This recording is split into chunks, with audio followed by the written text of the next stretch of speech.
Hindi cinema की दिग्गज गायिका लता मंगेशकर ने 92 साल की उम्र में दुनिया को अलविदा कह दिया। कल उनकी अचानक से तबीयत बिगड़ने लगी और आज वो जिंदगी की जंग हारकर इस दुनिया को छोड़कर चली गई। 2 दिन के राष्ट्रीय शोक की घोषणा, राजकीय सम्मान के साथ होगा अंतिम संस्कार। नेशनल मेडिकल कमीशन ने प्राइवेट मेडिकल कॉलेजों की 50% सीटों की फीस अब सरकारी मेडिकल कॉलेजों की फीस के बराबर ही करने का फैसला सुनाया है। नेशनल मेडिकल कमीशन के मेमोरेंडम के मुताबिक केंद्र सरकार के आग्रह पर बोर्ड ऑफ गवर्नर्स ने फीस तय करने संबंधी गाइडलाइन तैयार किए हैं। 29 नवंबर 2019 को इस संबंध में एक एक्सपर्ट कमेटी का गठन किया गया था। विश्वविद्यालय अनुदान आयोग यूजीसी अब उच्च शिक्षा से जुड़े सभी कोर्सों को कुछ इस तरह डिजाइन कर रहा है जिनमें डिग्री के साथ साथ कौशल का प्रशिक्षण भी मिलेगा। माना जा रहा है कि नए शैक्षणिक सत्र यानी वर्ष 2022-23 से इन मानकों के अनुरूप स्नातक से लेकर परास्नातक स्तर के सभी कोर्सों की पढ़ाई शुरू कर दी जाएगी। यूजीसी ने प्रत्येक कोर्स के नए मानक भी तय किए गए हैं। फिलहाल इस ड्राफ्ट पर यूजीसी ने सभी विश्वविद्यालयों और उच्च शिक्षण संस्थानों से 13 फरवरी तक सुझाव मांगे हैं। कोर्सों में बदलाव और उसे 21वीं सदी की जरूरत को देखते हुए रोजगारपरक बनाने की सिफारिश नई राष्ट्रीय शिक्षा नीति में की गई थी, जिसे अब अमल में लाया जा रहा है। पीएम मोदी आज वर्चुअल जन चौपाल रैली के जरिए उत्तर प्रदेश के मथुरा, आगरा और बुलंदशहर के वोटरों को संबोधित करेंगे। जम्मू कश्मीर में सीमा सुरक्षा बल बीएसएफ ने घुसपैठ की कोशिश को नाकाम कर दिया है। बीएसएफ के जवानों ने सांबा में अंतर्राष्ट्रीय सीमा पर 3 घुसपैठियों को मार गिराया है। प्रधानमंत्री नरेंद्र मोदी कल हैदराबाद के पाटनचेरू में अर्धशुष्क उष्णकटिबंधीय के लिए अंतर्राष्ट्रीय फसल अनुसंधान संस्थान की 50वीं वर्षगांठ समारोह में शामिल हुए। पीएम मोदी ने अपने व्यस्त कार्यक्रम में कुछ समय निकालकर फार्म में फसलों को भी देखा।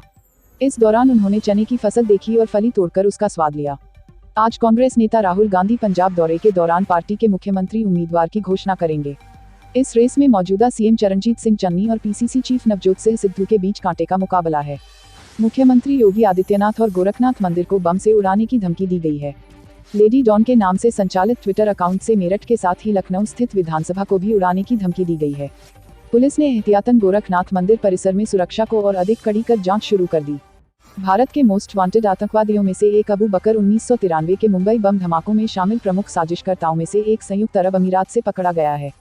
अबू बकर को जांच एजेंसियां भारत लेकर आई हैं।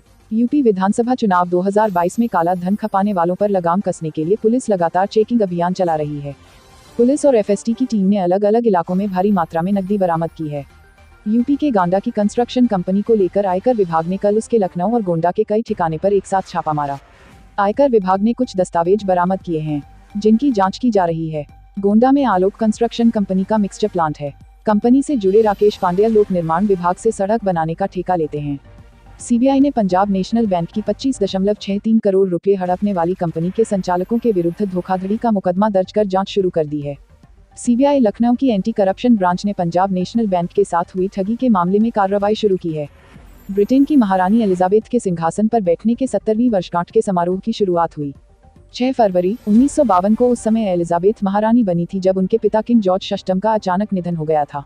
समारोह का आयोजन इंग्लैंड के पूर्व में स्थित सेंट्रिघम में आयोजित किया गया। महारानी बनने की 70वीं सालगिरह के मौके पर ब्रिटेन की क्वीन एलिजाबेथ द्वितीय ने अपने एक संदेश में कहा कि प्रिंस चार्ल्स के राजा बनने के बाद उनकी पत्नी कैमिला को देश की नई महारानी बनाया जाएगा। अमेरिका के जो बाइडेन प्रशासन ने ईरान पर लगे प्रतिबंधों में कुछ ढील देने का फैसला किया है। अमेरिका के पूर्व राष्ट्रपति डोनाल्ड ट्रंप के प्रशासन ने ये छूट समाप्त कर दी थी। इन छूटों का उद्देश्य ईरान को 2015 के समझौते के पालन के लिए लुभाना है, जिसका वह उस वक्त से उल्लंघन कर रहा है जब ट्रंप 2018 में इस समझौते से पीछे हट गए थे और ईरान पर अमेरिकी प्रतिबंधों को फिर से लागू कर दिया था। बलूचिस्तान में पाकिस्तान सेना पर लगातार बढ़ रहे हमलों के बीच पाक आर्मी ने बीएलए के विद्रोहियों को मार गिराने का दावा किया है। पाकिस्तान की सेना ने दावा किया है कि उन्होंने पाक आर्मी के कैंप पर हमला करने वाले बलूचिस्तान लिबरेशन आर्मी के 20 विद्रोहियों को मार गिराया है। भारत अंडर 19 क्रिकेट का विश्व चैंपियन बन गया है। भारत के युवा सितारों ने इंग्लैंड को फाइनल में हराकर आईसीसी अंडर 19 विश्व कप 2022 का खिताब अपने नाम कर लिया है। Subscribe Viral Times for latest news update and press the bell icon to get all the latest video update.